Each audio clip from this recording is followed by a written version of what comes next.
So this is about the Tales study group. There's a series of 4 talks that are intended to provide readers of the Tales with practical knowledge of how to approach the Tales. So this is the first of 4, but it's also the introduction to all 4.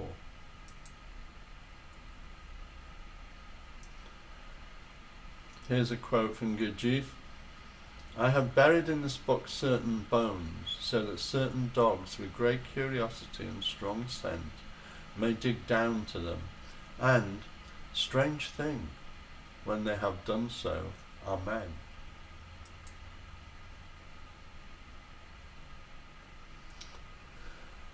So the first talk is an introduction.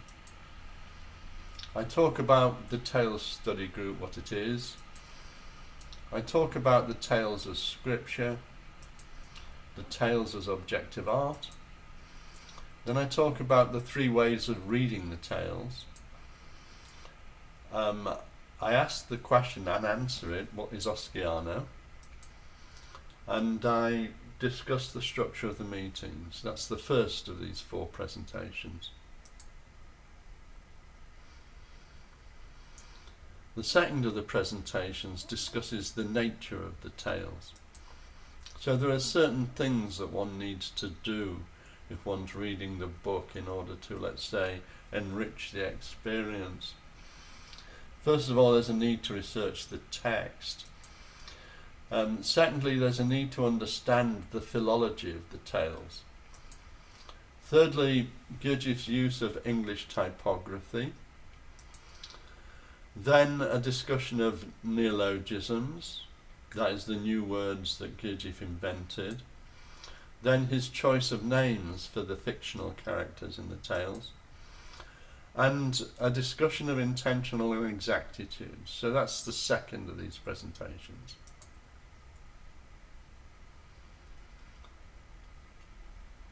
The third presentation is about Gurdjieff's literary style. So how he uses the English language, his use of hypnotic repetition, the various arcs, or if you like, themes of the Tales, symbols and metaphors and the way that Gurdjieff handles those, the whole story about allegory and how allegory is fundamental, let's say the backbone of the whole of the book. And then a need to discuss objective science and its part in the book.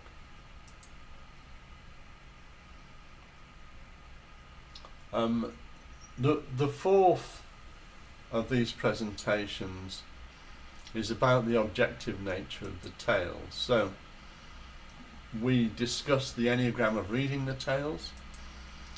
We discuss the subjectivity of our language, which is something that we need to understand really in order to even approach the Tales. We discuss the idea of there being 4 different languages, and we discuss the language of the work.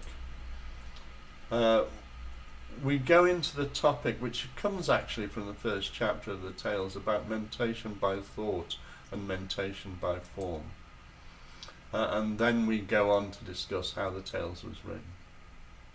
So those are the 4 presentations, and I shall now go through the first.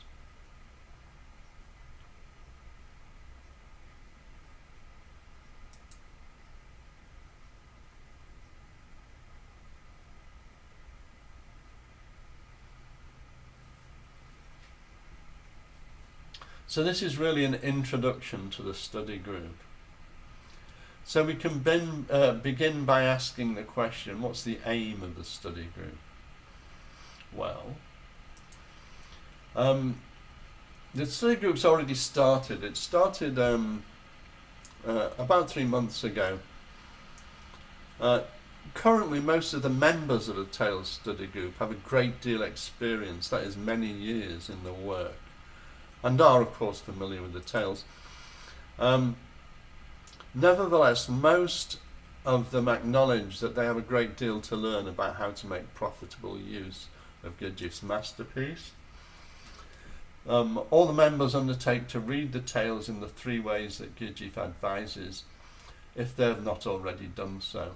And they will continue to do so anyway, as a matter of course, by being part of this study group.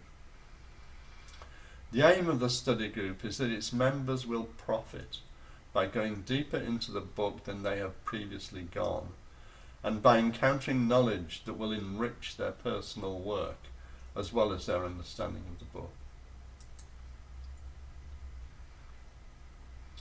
So, in case you should have any doubt, the Tales is scripture.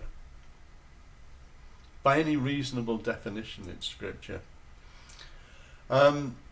It's comparable in many ways to other great works of scripture, such as the Torah, the New Testament, the Tao Te Ching, the Koran, and so on.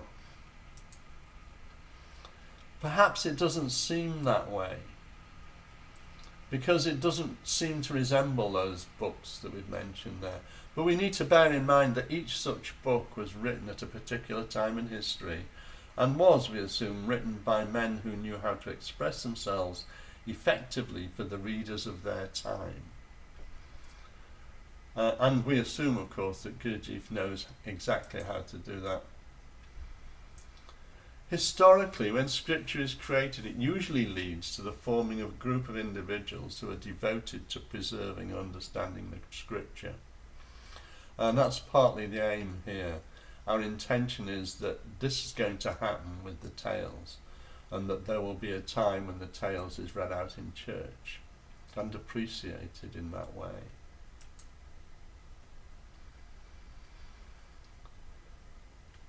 So the Tales of Scripture. It's said that the Hebrew language of the Torah, the language was a form of Aramaic, was created by Moses specifically for writing the Torah. In other words, it's not modern Hebrew that in which the Torah was written. It was something that Moses specifically designed for the purpose. And it's said that there are 4 levels of meaning to the Torah. A literal meaning, a moral, or if you like, religious meaning that advises on how people should behave, a meaning by metaphor and allegory, which is, if you like, the primary hidden meaning, and then a meaning by symbol and number. And with the Torah, that relates to gematria. There's various aspects of the Torah where it's clear that a particular phrase or sentence, the number that it reveals, is important. And you can only really get into that by studying it.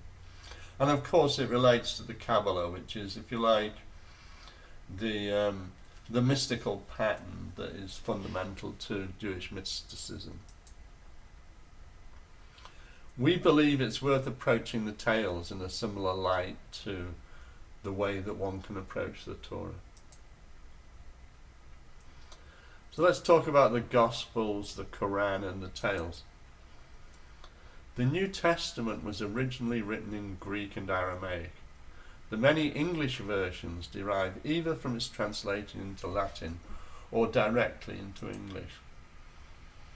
In its Greek form, it is said that it has 4 meanings, similar to the Torah, but in mainstream Christian sects it seems to have lost these meanings. And nowadays, with few exceptions, its meanings are confined to the literal and the moral meaning. The Koran, written in Arabic, is said to embody all 4 meanings: literal, moral, allegorical, and symbolic, numerical. The Tales embodies, to my knowledge, at least the first 3 of these. It may embody the 4th, but if it does, I cannot speak to it at this point in time.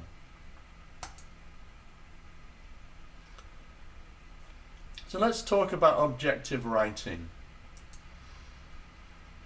Scripture is, or it attempts to be, objective writing.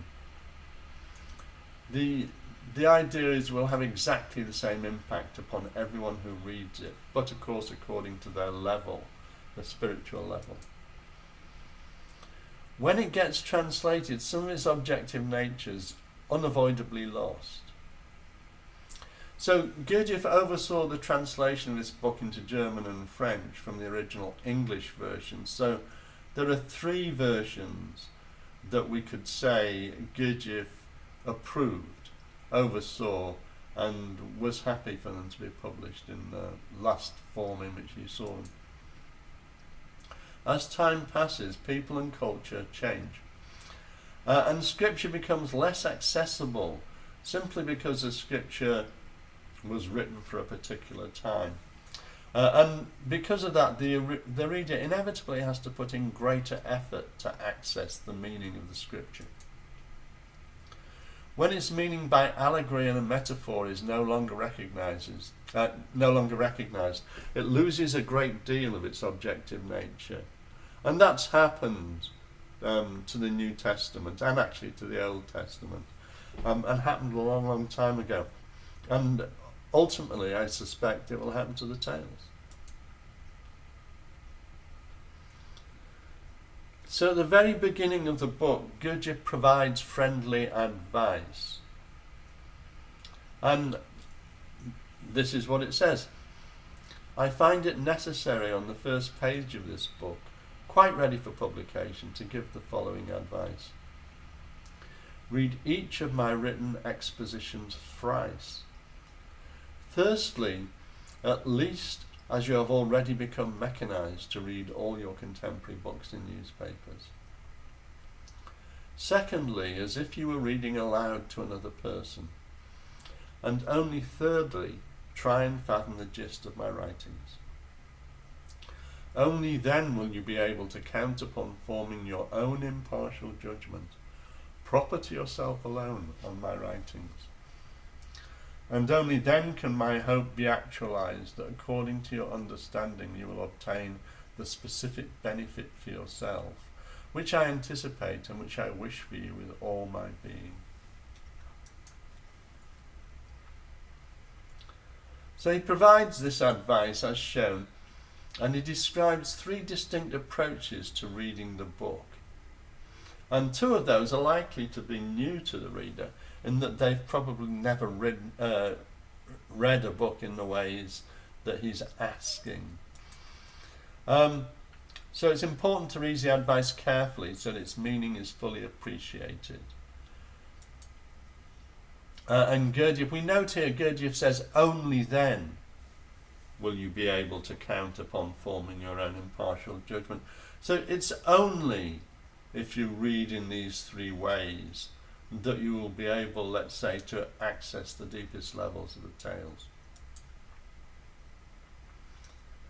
And he clearly states it's necessary to read the book thrice in this way. Now the word thrice is an interesting word because it's an adverb. So if you say read thrice, it could mean read three times. Or it could mean read in three different ways. And practical experience with the book suggests that it's the second meaning that's intended here, that we should read it in three different ways. So note, in terms of the first way of reading, note that he writes the words at least. Firstly, at least as you have already become mechanized. He's not demanding a very high level of attention.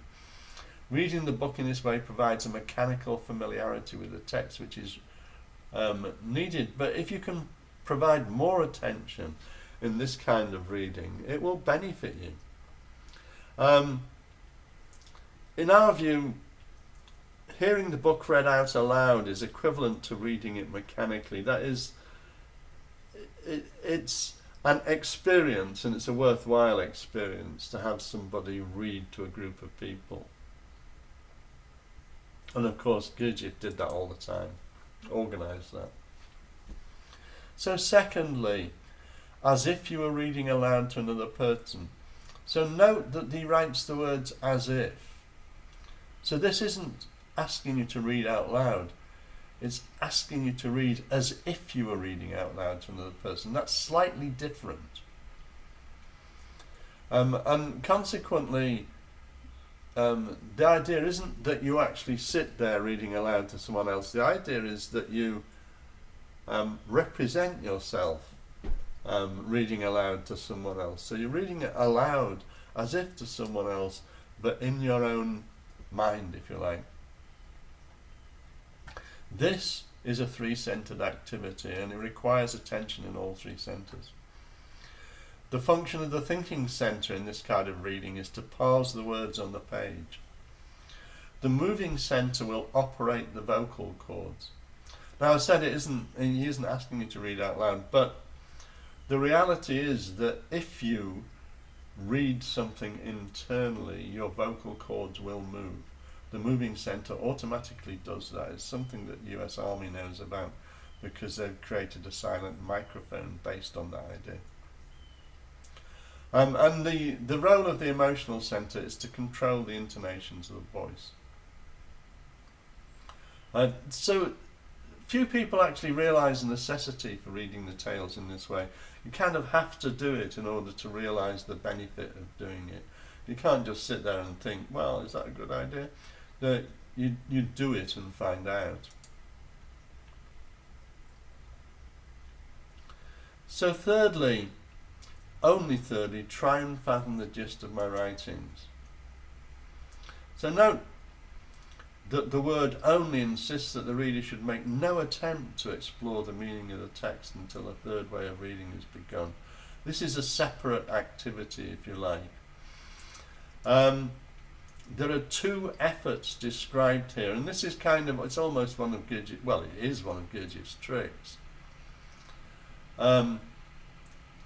Most people will read that, try to fathom the gist, but in actual fact it doesn't say that, and if you use the word and in that context, it does not and cannot mean to, because that's improper English grammar. So this is talking about two efforts. One is to try and the other is to fathom. So to try is to sit in judgment over. Look it up. That's one of the meanings of the word try. And you can think of that as a judge tries a case in court. Then to fathom, etymologically, that means to embrace, surround, envelop something. So you sit in judgment over it and you immerse yourself in it. The gist, just in case you're unaware of this word, the word meaning of the word gist is the real point. For example, in a law case, the gist of a law's case is the real point. And it comes from Old French, the term juste en, it consists in, it lies in.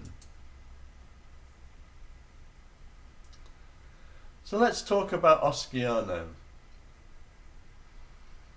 This is a term that Gurdjieff uses fairly early in the tales, but it is important to understand the meaning of this word. So throughout the tales, Beelzebub roundly criticises man's education.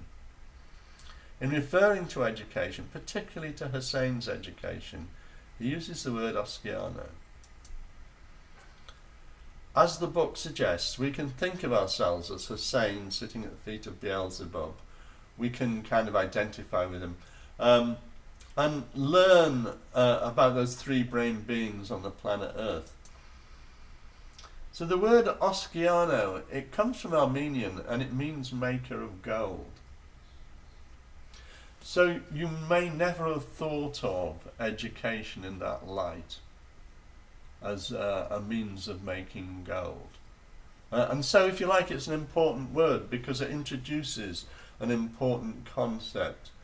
And as with most of the new words that Gurdjieff introduces, it gives you an English word, education, but the new word he introduces has a deeper and more profound meaning. Oskiano is making gold.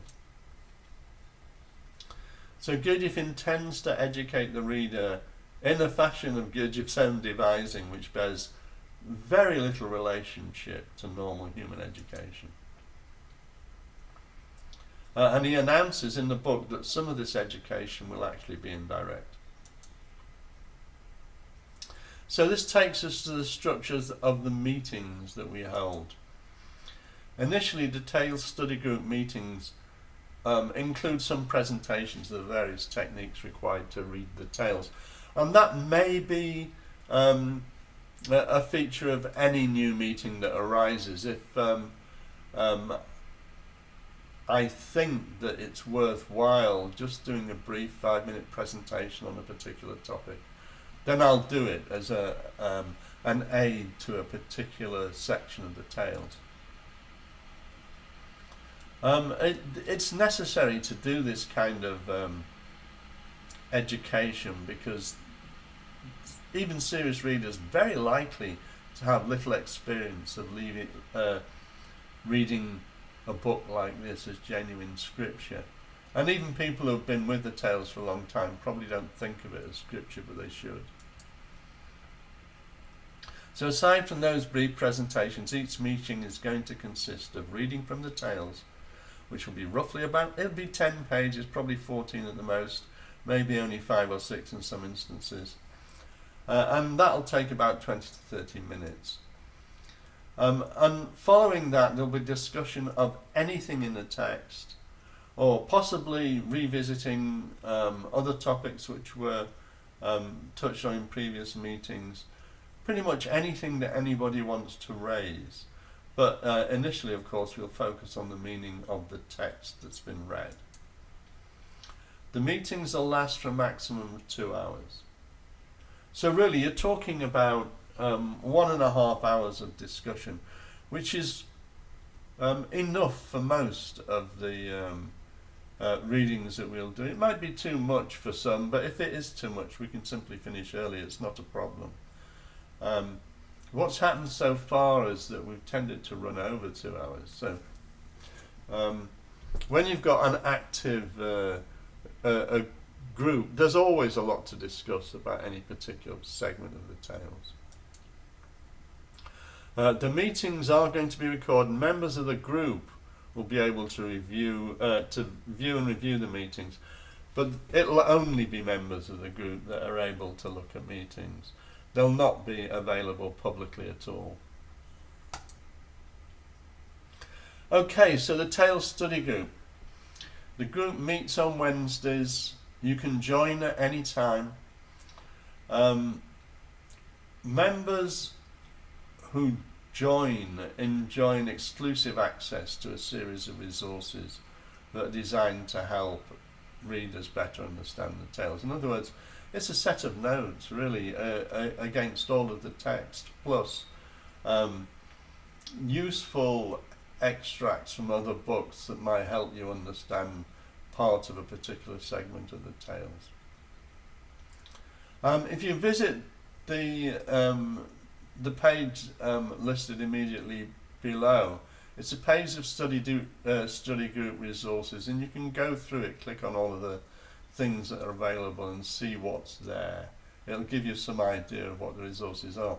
Although at this point in the time, the resources have only just started to be put together, so they will grow and blossom into a much more complete set of information. If you want to find out more about the Tales Study Group, go to that web address below on to fathom the gist. And if you actually want to sign up for one or more meetings, because why not just sign up for one and see what it's like, then you can go to that link and sign up, pay $10 and see if it's for you. You'll also find these links in the description below this video, so because you can't click on this video, it doesn't allow that. So there's not much more for me to say, except, of course, thank you for your attention.